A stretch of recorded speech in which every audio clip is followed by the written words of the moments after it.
Hello everyone, today I'm bringing you a walkthrough of a long game from July 2nd, 2016 at Long Live Paintball. This was an attack and defend game on their woods field in which one side defends a fort on a small rise while the other side has to take it. In this game I was a defender and it was about 6-on-6 or 7-on-7. Now this game unfolded into 3 distinct phases for me. I spent the early part, almost the entire first half, in and around the fort. In the second phase, I left the area immediately around the fort and did some sneaking around, but in the final phase, I ended up in an intense, close-range fight right back around and eventually inside the fort itself. What's the boundary line on the left? Those white bunkers. The ones up there? Yeah, all the way up there. Oh, cool. That's nice. Yeah, whoa, coming up the left, guys! We're getting pinched! So as you can see, there's a lot of cover around the fort, plus the fort itself, but the field left. actually surrounds it from about 10 o'clock to 3 o'clock if you treat the road up the middle as 12 o'clock, which is basically straight in front of me from this position.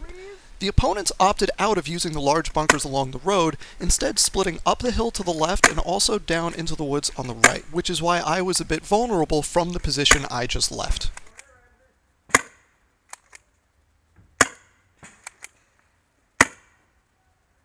Got one!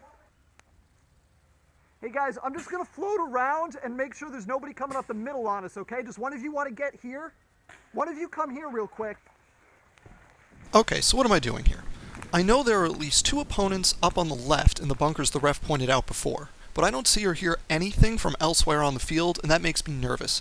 So I decide to go through the fort to check out the wood side to make sure we're not getting wrapped from the right. No.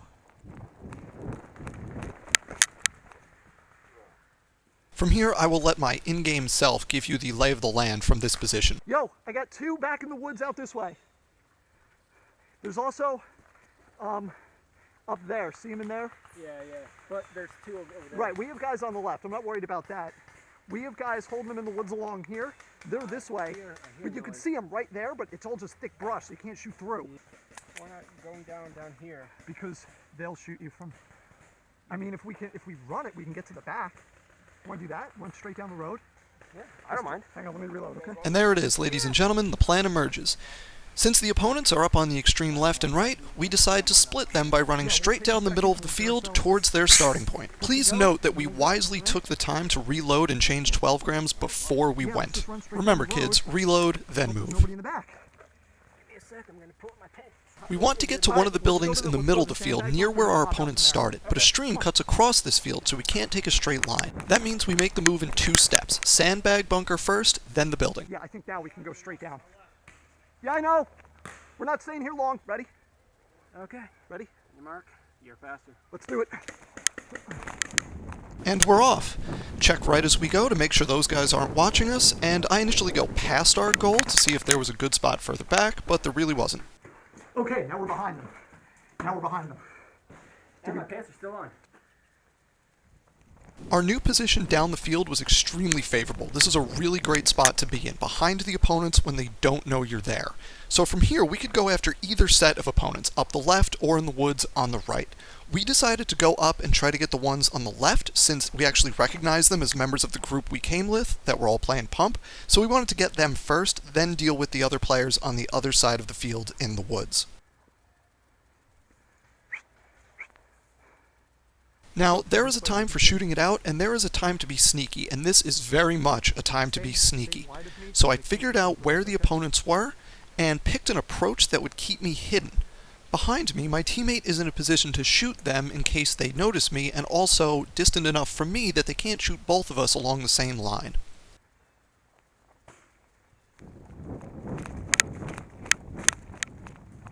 Surrender, both of you, surrender. Surrender.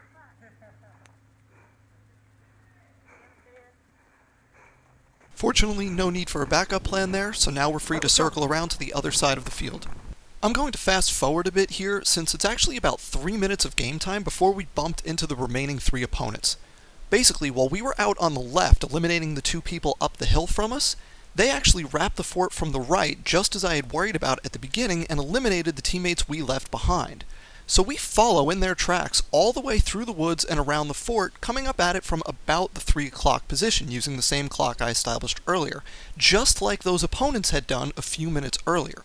So the last defenders on the field are now trying to retake the fort from the 3 remaining attackers.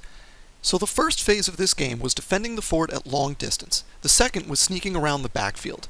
This third phase will be completely different, a short-range shootout for control of the fort. Nothing fancy, just eliminate the opponents and be in control of the fort at the end of the game.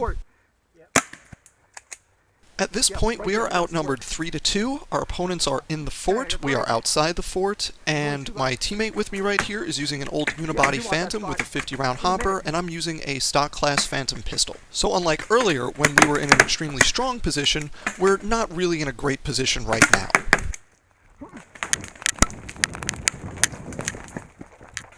I break right because our odds in a head-on fight are not good, so getting a wider angle might allow one of us to score an elimination. Turns out that spot wasn't any better, so after a short bump up to this pallet, I just kept on moving right and somehow didn't get hit during this run nearly 180 degrees around the fort.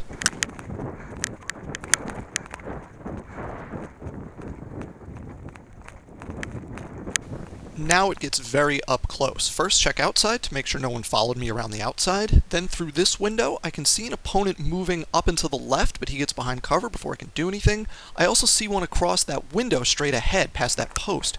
So I move up to this corner to try to cut him off. I see him before he sees me, so I hit him in the hopper.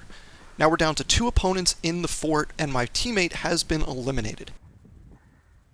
As I peek through this window, the one that had gotten behind cover as I approached the fort is now exposed, so I get him, and now it's down to 1-on-1, and I have no idea where the last guy is. So now I have to go into the fort and clear it room by room very quickly so that I don't let the opponent get behind me at any point.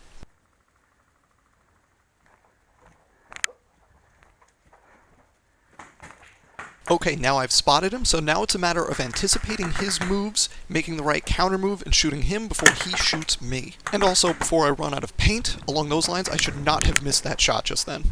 So the point of these moves are for him to lose track of me, and then I can take advantage of it, like that, when he follows. So that's the game, everybody. Thank you for watching.